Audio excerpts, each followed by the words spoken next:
Hello, my amazing artist. Let me introduce you to this amazing contemporary abstract folk artist, Karla Gerard. She creates landscapes that are filled with amazing patterns. First, let's start with the word contemporary. Well, that means she is an artist that is still alive and creating today. Abstract means that it is not completely realistic, like a photograph, but you can still recognize what it is.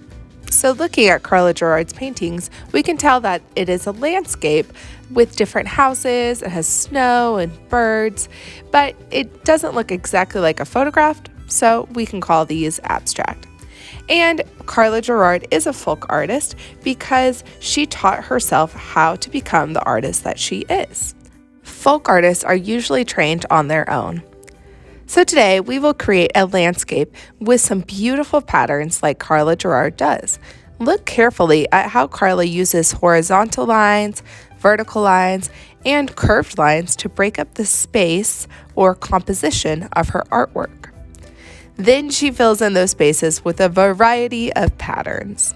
And we are going to do just that. So to begin, I have a white piece of paper, and then I'm going to use some oil pastels. Now I'm going to use these oil pastels because on top I will be adding some watercolor. So first things first, you're going to break up the space or your composition with various lines. So you could use some curved lines, horizontal lines, vertical lines. But warning, artists, every little section that you create, you will be filling this with a different pattern. So if you add a bazillion different sections, you will need to have a bazillion different patterns.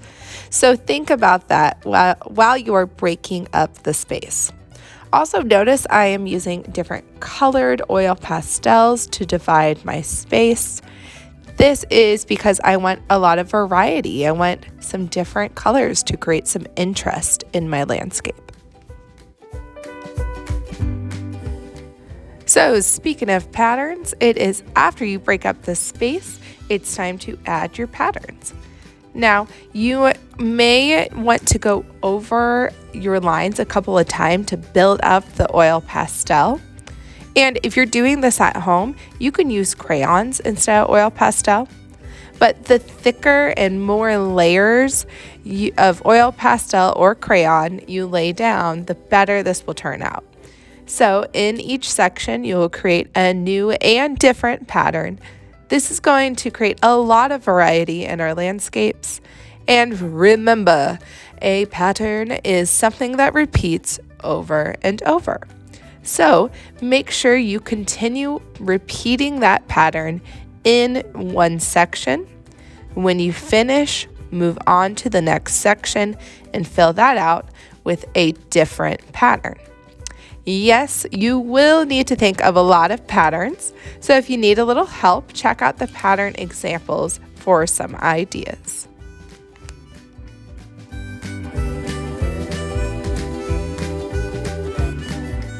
All right, I'm going to fast forward a little bit here so you can see what I'm doing.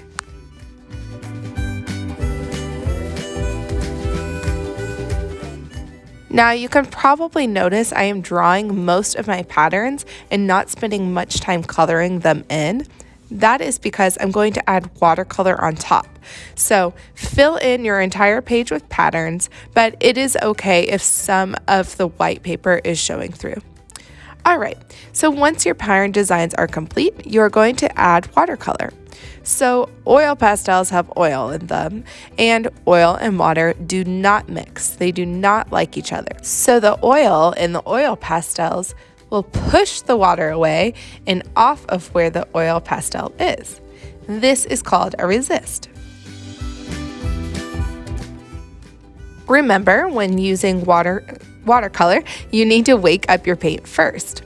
So when choosing what color to paint each section, I'm thinking opposites. If I drew with a light colored oil pastel, then I'll paint with a dark color.